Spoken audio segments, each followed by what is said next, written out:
Hey everyone, I am super excited about today's project. We're gonna make this adorable snap happy quilt using printable fabric sheets to add a little customization. So let's get started.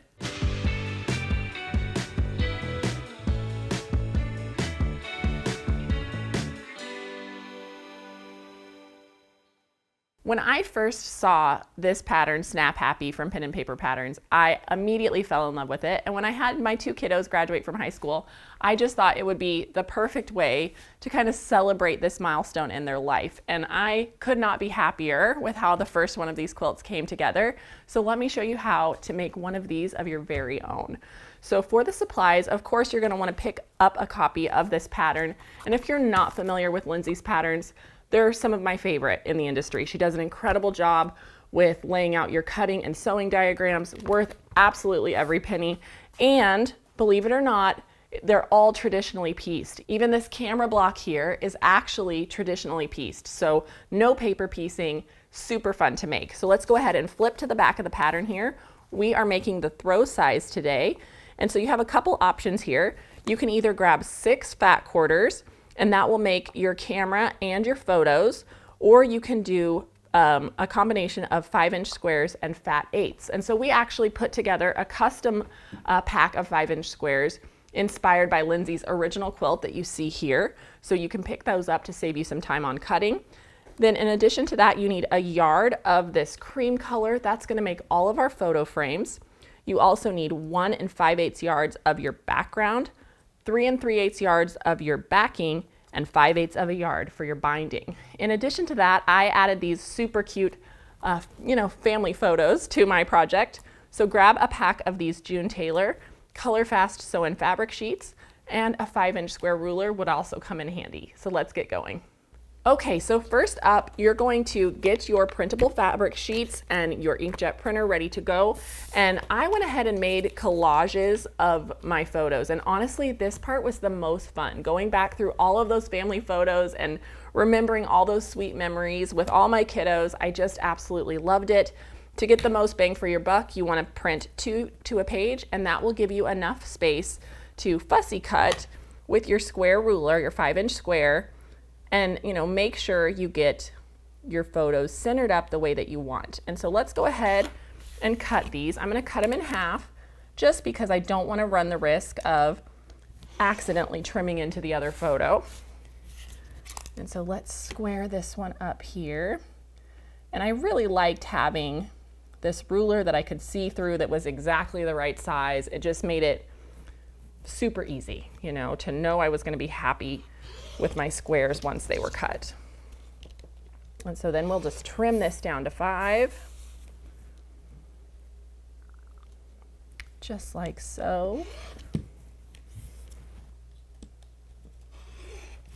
So cute, I just love it so much. And so, you'll just do the same thing with all of your photos. If you do 2 to a page, you'll get 20 photos out of a pack of this printable sheets. And so I just decided to use a combination of the photos and some, solid color squares. I liked those pops of color in there, but you could absolutely do all photos if you want, just play with it and have fun. So from here, the reason that I liked this particular product the best is because there's really nothing else you have to do to get this ready to sew except for peel off the paper backing. And so I just kind of crease that and peel away, if I can get my nail under there. There we go. Peel away that stabilizer, and then it leaves my fabric photo ready to sew. And so I went ahead and cut my strips according to Lindsay's pattern. So we're gonna start by sewing one of these to either side of our photo. So let's go ahead and take this to the sewing machine. And we will add 1 on the right and 1 on the left.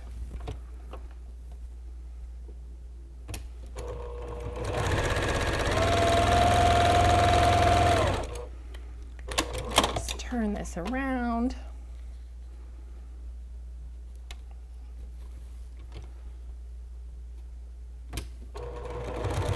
I just have had so much fun with this. I just love this pattern. And I think think it's super versatile. All right, so we've added those first 2 strips. Now I'm going to press these back.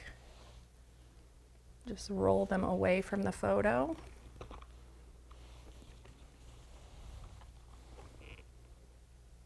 There we go.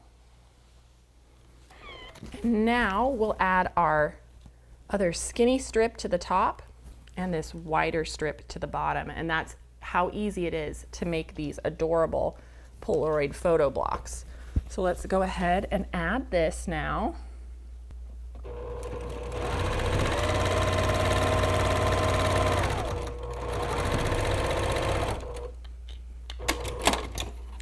And the wider strip to the bottom here. And then our cute little Polaroid block will be complete.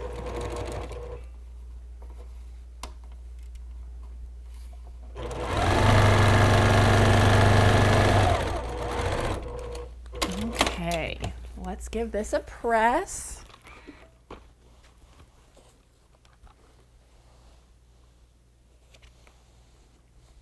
Oh my goodness, it's so cute. Look at that, isn't that adorable? It's just so much fun. I just have absolutely loved making this quilt. Take a look at this one more time with me. Look at all these sweet photos of my boy. This is Gideon through the years. And like I said, both he and Ashlyn graduated, and I just thought this was the perfect pattern to use as a memory quilt to celebrate this milestone. And so I'm working on Ashlyn's. I thought you might want to see.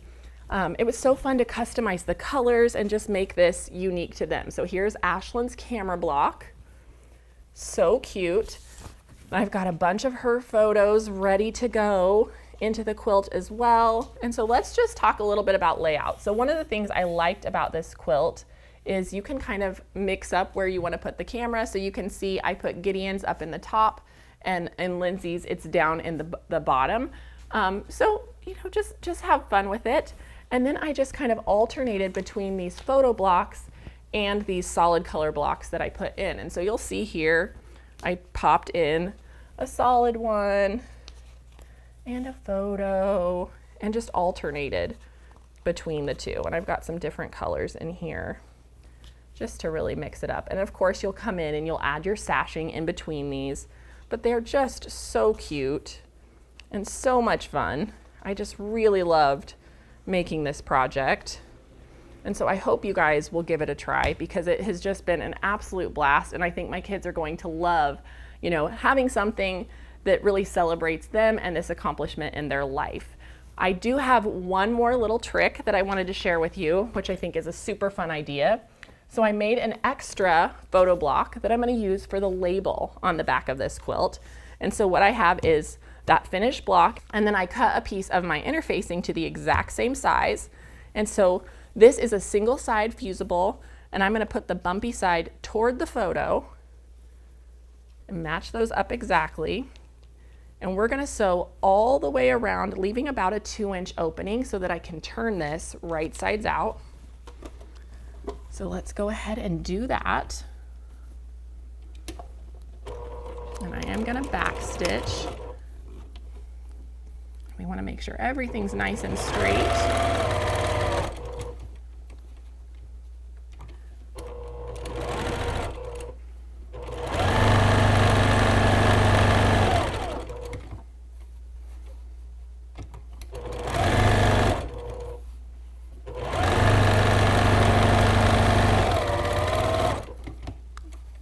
Keep going all the way around just with that 1/4 inch seam allowance. A little bit more down this side, remembering to leave an opening. If you need to put some pins in there or something to remind you, you can totally do that. There we go. All right, and so then now I am gonna just trim off these corners a little bit just to get rid of some of the bulk. Just like so. And then I can turn this right sides out through that opening that we've left. One thing you do want to keep in mind is you have fusible here, so you don't want to hit it with an iron until you're ready to fuse it to your project. Otherwise, you'll have to try again and print a new one. So we are just going to use a chopstick or our fingernails, whatever we can, to turn this out and get those corners nice and sharp. And then we're just going to give it a little finger press before we're ready to attach it to the back of our quilt. And so just like so, that little seam will tuck inside, and I'm just going to run my finger along that. And I like to kind of roll these edges to pop the seam so it will lay nice and flat without hitting it with the iron. And then there you go. You can see how cute this is going to be. And because of this method, we have the fusible that's now on the outside. We'll press this towards the back of our quilt, and then I'll just do a little whip stitch to secure that in place and sign the bottom of a Polaroid to celebrate this adorable quilt and have a great memory for my kiddos for years to come. So I hope you guys enjoyed this fun little inspiration project. It's a great memory quilt, and I love all of the possibilities with this pattern. Lindsay even mentions in there, if you make the baby size, you could put a photo of every month of baby's first year to celebrate them growing up. There's just so many possibilities. This would be great for what I'm using it for, graduation or even a wedding quilt. So just play with this. I can't wait to see the versions that you make. Thanks again to Lindsay from Pen and Paper Patterns for letting me share this with you. Be sure to pick up a copy of the pattern so you can see just how fun and easy it is to make this quilt. And I will see you guys next time on At Home. Hey everyone, thank you so much for watching At Home. We're so excited to be almost 1 million quilters strong here at Missouri Star.